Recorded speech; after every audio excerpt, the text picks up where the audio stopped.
Conte La fleur magique. Auteur Alexandra Lopatina, Maria Skreptsova. Lecture Annie Galich. Un jour, un bel oiseau qui volait au-dessus d'une forêt vit un lapin qui pleurait dans une clairière. « Pourquoi pleures-tu » demanda l'oiseau. « L'ours a pris ma carotte » se plaignit le lapin. « Je t'aiderai » dit l'oiseau. « Comment peux-tu m'aider ? Tu es petit, l'ours est grand et fort » dit le lapin. « Je suis petit, mais je suis un oiseau magique. J'ai une graine magique. Je la planterai ici, dans la clairière, et une fleur multicolore de paix en sortira, expliqua l'oiseau. Il planta la graine dans la clairière et s'envola. Chaque jour, le lapin courait vers la clairière et attendait que la fleur multicolore de la paix pousse. Bientôt, une tige verte avec des feuilles fragiles apparut du sol et une fleur multicolore s'épanouit au-dessus. Le lapin vit la fleur et dit « Ah, une si petite fleur ne peut pas vaincre un ours. »« Je suis petite, mais forte. Je sais comment réconcilier tout le monde, » répondit la fleur. « Prends un de mes pétales bleus et apporte-le à l'ours. » Le lapin fit exactement ce qu'elle avait dit. Il apporta le pétale à l'ours et dit « Ours, c'est un cadeau pour toi. » L'ours prit le pétale bleu dans sa patte et fut ravi. « Oh, quel beau pétale !»« Désolé, lapin, d'avoir pris ta carotte. Prends une pomme au lieu d'une carotte. » Le lapin prit la pomme et courut à la maison. Sur son chemin, il vit un renard et un hérisson se disputer.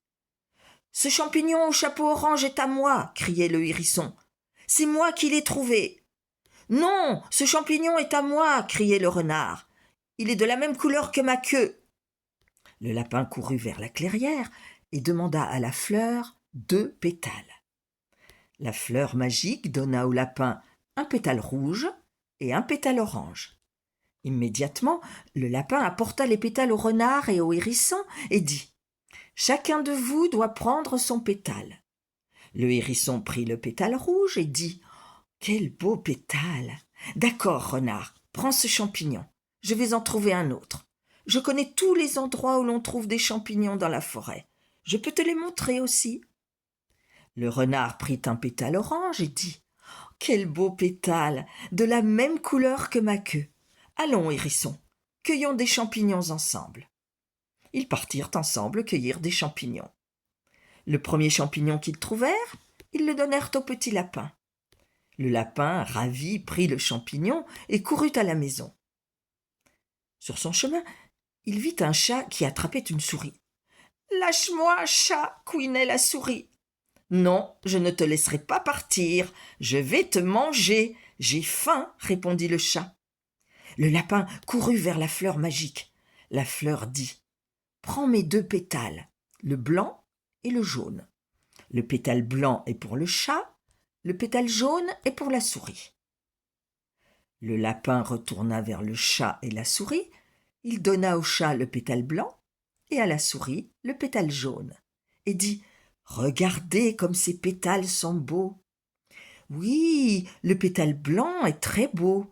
Il ressemble aux taches blanches sur mes pattes, » répondit le chat. Et il ajouta « Eh bien, ma petite souris, cours où tu veux, je ne te mangerai pas. »« Mon pétale jaune ressemble au soleil et aussi à ma tarte aux pommes de terre jaunes que j'ai cuite ce matin, » couina la souris. « Ta tarte aux pommes de terre, j'ai tellement faim » miaula le chat. « Je t'invite à manger ma tarte » proposa la souris. Ils mangèrent la tarte aux pommes de terre ensemble et en donnèrent un morceau au lapin. Le lapin retourna vers la fleur multicolore et lui dit « Merci, fleur. Tes pétales multicolores réconcilient tout le monde. Mais qu'allons-nous faire quand nous n'aurons plus de tes pétales ?»« N'aie pas peur, lapin, » murmura la fleur. « Je suis la fleur magique de la paix. À la place des pétales que je donne, de nouveaux pétales poussent toujours. Et toi, lapin, Tu vas m'aider à les donner à tout le monde qui en a besoin. » Depuis ce moment, le lapin court toute la journée, apportant des pétales magiques à tout le monde. Parfois, il court même vers des villes et des villages, si les gens s'y disputent.